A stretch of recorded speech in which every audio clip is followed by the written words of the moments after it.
Dainik Bhaskar TV में आपका एक बार फिर स्वागत है। मैं एक बार फिर आप लोगों के बीच में हूं और एक ऐसे चेहरे से आपकी मुलाकात करा रहा हूं जिन्होंने सिरौली नगर पालिका से नगर पंचायत में सरकार द्वारा दोबारा से जो है नगर पंचायत बनाने की घोषणा के बाद एक बार तूफान बुला दिया था।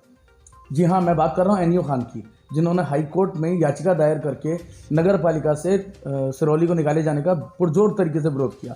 हालांकि माहौल इस कदर भी गंभीर रहा कि एनयू खान को अपने ही लोगों के बीच में बैठे होने के बावजूद अपने लोगों का विरोध झेलना पड़ा। एक पक्ष जो कि एनयू खान जी के साथ था, तो वहीं दूसरा पक्ष भाजपा के इस निर्णय के साथ था।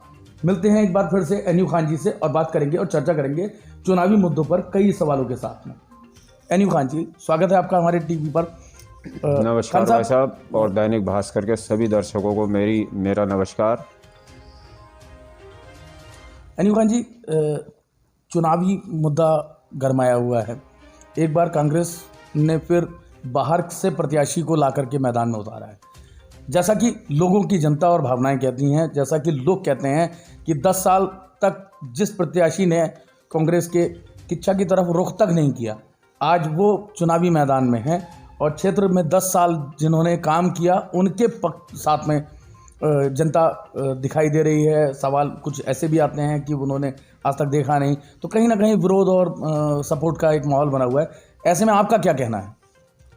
देखिए, पहले तो ये सवाल ही गलत है कि वह बाहर से हैं। मलसा में जन्मे हैं, जो किच्छा विधानसभा क्षेत्र में पड़ता है, बल्कि उनके मुकाबले शुक्ला जी बाहर से हैं। वो रुद्रपुर के प्रॉपर के हैं और शुरू से ही रुद्रपुर में रहे हैं। और अब बेहड़ जी ने भी किच्छा में मकान बना लिया है, आवास विकास में निवास कर रहे हैं। पहली बात तो वो बाहर ही नहीं है। दूसरी चीज़, जनता में उनके प्रति इतना विश्वास है, जो 20 साल 25 साल वह विधायक रहे, मंत्री रहे, मंडी परिषद के चेयरमैन रहे, और उन्होंने जो अपने कार्यकाल में विकास कार्य किए, उसको लेकर जनता में आज भी इतना विश्वास है। सारे कार्य टिकाऊ थे। 15 साल पहले की बनाई हुई सड़कें आज भी मजबूती के साथ जो हैं सही सलामत हैं, और इनके द्वारा बनाई गई सड़कें तीसरे दिन जो है टूट गई, चाहे वह दोपहरिया गांव की हो, चाहे वो उत्तरांचल कॉलोनी की हो। उसको लेकर लोगों में काफ़ी रोष सामने आया, और इससे ये जाहिर होता है कि भाजपा के कार्यकाल में जो ज़ीरो टॉलरेंस की बात करते हैं, जमकर भ्रष्टाचार और लूट खसोट हुई, और कांग्रेस के शासनकाल में जो भी विकास कार्य हुए ठोस हुए। खान साहब, जैसा कि आपने कहा और देखने में भी आ रहा है लगातार कि भाजपा से कई दिग्गज चेहरे जैसे गुलशन सिंधी हो गए और ग्राम प्रधान हो गए, कई लोग भाजपा से नाराज़ हैं, वो टूट करके कांग्रेस की तरफ गए। ऐसे में कुछ चेहरे ऐसे भी हैं जो कल तक मुसलमान विरोधी बातें करते थे। मैं नाम लेना नहीं चाहूँगा, लेकिन आप खुद समझ रहे होंगे कि मैं किन की बात करता हूँ। ऐसे चेहरों को भी कांग्रेस ने अपने पास अपने दामन में जगह दी है। क्या उनका विरोध आप लोगों की पार्टी में कहीं ना कहीं एहसास नहीं कराएगा? क्या वो चेहरे आने के साथ जहां कुछ प्लस करके जाएंगे तो कुछ माइनस भी कर रहे होंगे? ऐसे चेहरों का नुकसान आपको देखने को नहीं लगता? देखिए, गुलशन सिंधी भी कांग्रेस परिवार के ही थे, और एक अकेले वो नहीं। मैंने वही आपसे कहा था कि जिस दिन से तिलकराज बेहड़ जी को टिकट मिला, उस दिन से चाहे व्यापारी समाज हो, किसान समाज हो, या किसी भी समाज का व्यक्ति हो, बेरोज़गार नौजवान हो, हर समुदाय का व्यक्ति भाजपा छोड़कर लगातार कांग्रेस के पक्ष में आ रहा है। और जो लोग भूले भटके से वहाँ चले गए थे, जिसको कहते हैं सुबह का बिछड़ा अगर शाम को वापस आ जाए तो उसे बिछड़ा नहीं कहा जाता है, भटक गए थे लोग, और आज जो है उनको पता लग गया कि भाजपा से किसी का भला होने वाला नहीं है। ये सिर्फ बातों से काम चलाते हैं, लच्छेदार भाषणों से, और बातों से काम चलने वाला नहीं है। लोग धरातल पे काम चाहते हैं, विकास चाहते हैं, अच्छी स्वास्थ्य सुविधाएं चाहते हैं, अच्छी शिक्षा चाहते हैं, रोज़गार के अवसर चाहते हैं, महंगाई से निजात चाहते हैं। इस तरह के मुद्दे हैं, और वो भाजपा से हल नहीं हो सकते। इसीलिए जो है लाइन से लोगों ने भाजपा को छोड़ने का काम किया, कांग्रेस को अपना बनाने का काम किया। और कांग्रेस एक ऐसी पार्टी है जो सभी को साथ लेकर चलती है। जब लोग कांग्रेस में रहेंगे तो कांग्रेस की बात करेंगे, विकास की बात करेंगे, लोगों की अच्छाई की बात करेंगे। ऐसा मेरा मानना है और ऐसा मैं सोचता हूँ। खान साहब, जैसा कि आपने कहा अभी कि भाजपा में लोग भूले भटके जैसा कि आप कह रहे हैं, भूले भटकेपन में मैंने जैसा कि अभी आपसे सवाल भी किया था कि कुछ लोगों ने इस तरह की दो भागों में बांटने की बात भी करी, उन लोगों को भी कांग्रेस ने शामिल किया है। मैं नाम नहीं लेना चाह रहा था, लेकिन चूंकि आपने अपने बयान को बड़ा ही लच्छेदार तरीके से बचाते हुए साफ सुथरा करने का प्रयास किया, तो मैं कहना उस शब्द के लिए चाहता हूं जो विपिन शर्मा जी की बात करते हैं कि उन्होंने कल तक मुस्लिम समुदाय को लेकर के बहुत कई सारे पोस्टें हैं उनकी फेसबुक पे, सोशल मीडिया पे उन्होंने कई तरह के कई विवादास्पद बयान करे हैं। आज वो आपके साथ खड़े हैं, तो कहीं ना कहीं इस ऐसी शख्सियतों के आने के बाद कुछ बदलाव नहीं लगेगा? कुछ लोगों में नाराज़गी नहीं पैदा हुई? आप लोगों में नाराज़गी नहीं हुई कि हालांकि जिस व्यक्ति ने हमारे बारे में इतना गलत लिखा है, गलत बोला है, आज उसे भी बेड़ जी ने अपने दामन में जगह दी है, तो ऐसे लोगों का आना कहीं नुकसान तो नहीं दे रहा? आपको नहीं लगता कि ये नुकसान के सौदे में भी? बहुत से लोग ऐसे हैं, ये राजनीति जो है इसमें अक्सर ऐसा होता है। मेरे एक राजनीतिक गुरु थे, वो कहते थे राजनीति एक चलती ट्रेन है जिसमें कुछ लोग हर स्टेशन आने पर जब ट्रेन रुकती है तो कुछ लोग उतर जाते हैं और कुछ लोग चढ़ जाते हैं। वैसे ही वाला सिस्टम है। और हमें तो कोई कितनी गालियां दे, हम किसी का बुराई नहीं मानते। पता नहीं हमें तो ऐसा लगने लगा है, हमारी ये दिनचर्या में शामिल हो गया है कि लोग हमें गाली दे दे के अपने फ़ायदे की सोचते हैं। लेकिन सब हमारे भाई हैं, हम सबको प्यार से गले लगाना चाहते हैं और सबके साथ प्यार बांटना चाहते हैं। मैंने आपसे कहा था, हम किसी से हमें कोई एतराज़ नहीं है। हम तो चाहते हैं सारे लोग, 1,40,000 वोट है किच्छा विधानसभा क्षेत्र में, 1,40,000 के 40,000 सभी हमारे प्यारे प्यारे भाई बहनें हैं, माताएं बहनें हैं। सारे लोग हमारे साथ कांग्रेस में आएँ, कांग्रेस प्रत्याशी को सारा वोट डाल के एक तरफा विजयी बनाएं। हम सबका स्वागत करेंगे, उसमें जिन्होंने हमें गालियां दी उनका भी स्वागत करेंगे। और जब हम प्यार बांटेंगे तो बदले में हमें आशा है एक ना एक दिन हमें भी प्यार मिलेगा, और प्यार का बदला प्यार ही मिलेगा। कहाँ तक नफरतें करेंगे? हम जब प्यार करते रहेंगे तो उसका जवाब हमें प्यार से ही मिलेगा, और एक ना एक दिन हमें प्यार मिलेगा। हमें उनसे भी जो आज भाजपा में, उनसे भी उम्मीद है कि वो भी आने वाले समय में हमें एक ना एक दिन प्यार देंगे। चुनाव के आने के साथ साथ एक माहौल हर बार जिस तरह से रहता है, जब हाजी सरवर यार खान चुनाव लड़े तब क्षेत्र को एक ज्वलंत मुद्दे के साथ जोड़ दिया गया, हिंदू और मुसलमान। हरीश रावत को भी इसी मुद्दे के साथ जोड़ करके, बाहरी प्रत्याशी बता करके, हिंदू मुसलमान चुनाव करके पुनः एक बार इस आग में झोंकने का काम किया गया।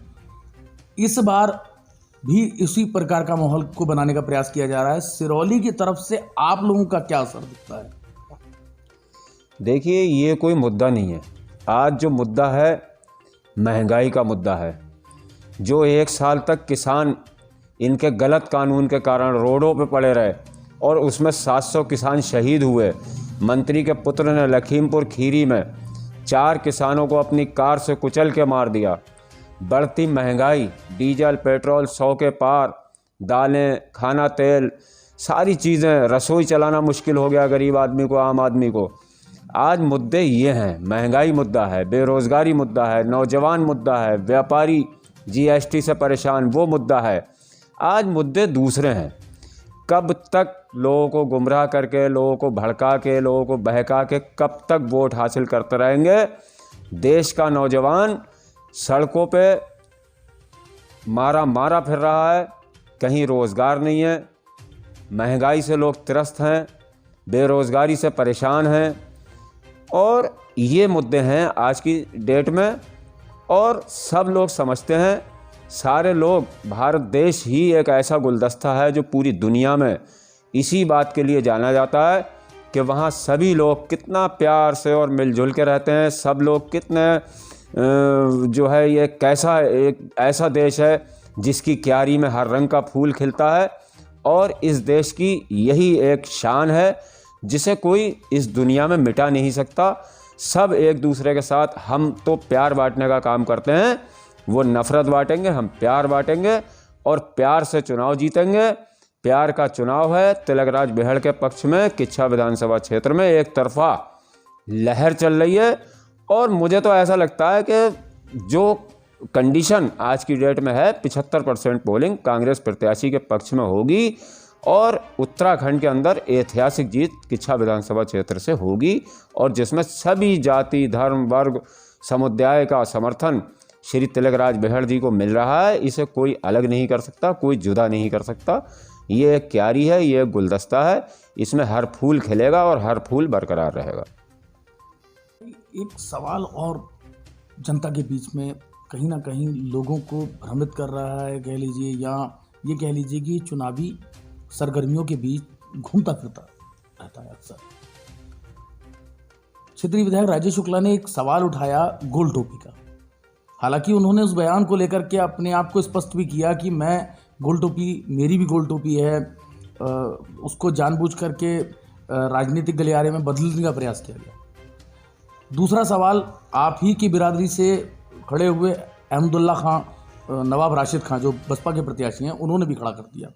उन्होंने कहा दोनों ही के बयान भाजपा में रहते इस प्रकार के रहे। उनका आरोप था कि कांग्रेस के प्रत्याशी ने जब वो भाजपा में थे तब उन्होंने अपने लैट्रिन में विध्वंस की ईंट लगाई थी। आज वो उन्हीं लोगों के वोटों को पाने के लिए ज़बरदस्ती का एक मुद्दा बनाने का प्रयास कर रहे हैं। तो ऐसे में कहीं ना कहीं लगता नहीं है कि ये डैमेज का नुकसान मिलेगा, इन बयानबाजियों का नुकसान मिलेगा, जैसा कि वो मुसलमानों से, अपने परिवार के लोगों से अपील करते दिख रहे हैं। वो कहते हैं कि मुझे मुसलमानों के ही वोट चाहिए। देखिए, कुछ लोग किसी के इशारों पर उल्टी सीधी बयानबाजी कर रहे हैं। आपने देखा जिस दिन से माननीय श्री तिलकराज बेहड़ जी को कांग्रेस पार्टी का टिकट मिला, उस दिन से आज तक वो सिलसिला थमा नहीं है जब हर दिन दर्जनों की संख्या में भाजपा के जिम्मेदार लोग कांग्रेस पार्टी को ज्वाइन कर रहे हैं। इस समय कोई मुद्दा नहीं है, सिर्फ एक ही मुद्दा है जो मैं कह रहा हूँ आपसे, महंगाई, बेरोज़गारी और शिक्षा, बढ़िया स्वास्थ्य सुविधा। लोगों को ये चाहिए, इसकी ज़रूरत है।